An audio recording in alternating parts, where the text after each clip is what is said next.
सांसद एवं प्रदेश कांग्रेस अध्यक्ष प्रतिभा सिंह ने नाचन विधानसभा क्षेत्र में 10 लाख रुपए की लागत से बनने वाले विद्युत विभाग के भवन विद्युत अनुभाग जयदेवी और 2 लाख रुपए की लागत से बनने वाले सामुदायिक भवन हरिजन बस्ती बलाना धार का शिलान्यास किया।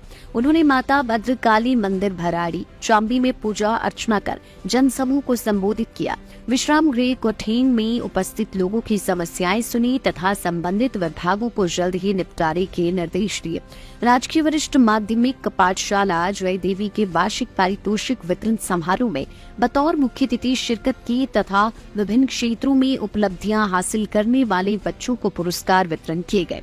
प्रतिभा सिंह ने पुरस्कार हासिल करने वाले बच्चों को बधाई दी तथा अन्य बच्चों को अधिक मेहनत करने की सलाह दी और सभी बच्चों के उज्जवल भविष्य की कामना की। उन्होंने अपने संबोधन में कहा कि प्रदेश सरकार ने आपदा के समय लोगों की हर संभव मदद की है। प्रतिभा सिंह ने महिला मंडल चांबी और कला मंच को फर्नीचर के लिए संभव धनराशि देने तथा राजकीय वरिष्ठ माध्यमिक विद्यालय जयदेवी के विकासात्मक कार्यों के लिए रखी गई विभिन्न मांगों को पूरा करने की घोषणा की। ये करेंगे। आप जानते कितनी बड़ी त्रासदी हिमाचल प्रदेश में आई, बाढ़ आई, कितना हजारों करोड़ों का नुकसान हो गया। और केंद्र में जो हमारे आदरणीय मोदी जी, उन्होंने हमारी कोई ऐसी मदद नहीं की, बेचारा कुछ नहीं कर रहा, उन्होंने कोई मदद नहीं की। हमारे माननीय मुख्यमंत्री और हमारी सरकार ने लोगों के जो घर टूट गए उनके लिए पैसा भी दिया, उनके जो बिल्कुल टूट गए उनको जो 1.25 लाख रुपया मिलता था उनको 7 लाख रुपए देने की घोषणा की, और जिनकी भूमि चली गई उनको भूमि भी दी, जिनके गाय पशु मर गए उनको उसका पैसा भी मिला। तो आज हमारी सरकार ने सभी लोगों की मदद की है, उसके लिए मैं आपकी तरफ से सरकार का बहुत बहुत आभार व्यक्त करती हूँ, धन्यवाद करती हूँ कि आपने बुरे समय में हमारे साथ खड़े होकर हमारी मदद की है। अब आगे भी आप जानते हैं कि अब 24 का चुनाव आ चुका है। अब ये फैसला जनता का दरबार करेगी कि कौन किसको आपने वोट देना है, किसको आपने अपने हाथ में, उनके हाथ में बागडोर को सौंपना है। तो अब आपने हमारे कांग्रेस की उपलब्धियों को आप जानते हैं कि कांग्रेस ने क्या क्या काम किया, क्या क्या विकास हुए। अब मैं वो सारी बातें बोलने लगूंगी तो बहुत टाइम लगेगा, पर आप सब जानते हैं ना, मैंने जो मूल बातें वो आपसे कह दी है। इसी तरह से जो भाजपा के लोग हैं, इनकी पिछली 5 साल सरकार रही, आप इनसे पूछना आप पिछले 5 सालों में आपने क्या किया, एक काम गिना दो हमने ये काम किया, तो उसके लिए हम आपका आभार व्यक्त करेंगे।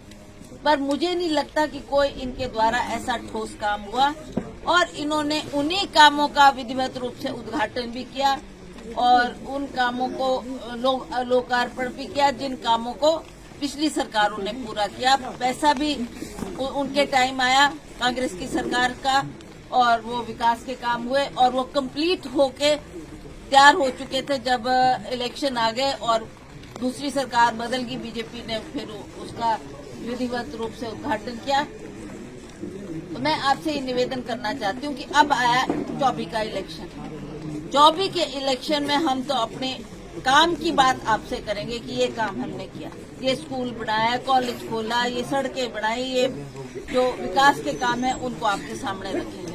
और दूसरी बात, भाजपा के लोग अब ज्यादा कुछ बोलने को नहीं है, अब क्या कर रहे हैं, अब राम का नाम ले रहे हैं कि हमने अयोध्या में मंदिर बनाया, नरेंद्र मोदी जी ने इतना बड़ा भव्य मंदिर बना दिया, और उन राम के नाम पर अब जगह जगह गुणगान हो रहा है और जगह जगह उसके आधार पे वोट मांगे जा रहे हैं। क्या आप लोग हिंदू नहीं है? क्या हम लोग राम के पुजारी नहीं है? क्या हम लोग राम की भक्ति नहीं करते? हम भी उन्हीं के भगत हैं। हम भी सब अपने मंदिरों में राम की मूर्ति, राम, सीता, लक्ष्मण, हनुमान जी की पूजा हम भी करते हैं। ये कोई राजनीति का सवाल नहीं है, राजनीति अपनी जगह है और धर्म अपनी जगह है। तो ये बातें आपने इन लोगों की बातों में नहीं आना। लाइफ टाइम्स टीवी के लिए गौहर से सतीश ठाकुर की रिपोर्ट।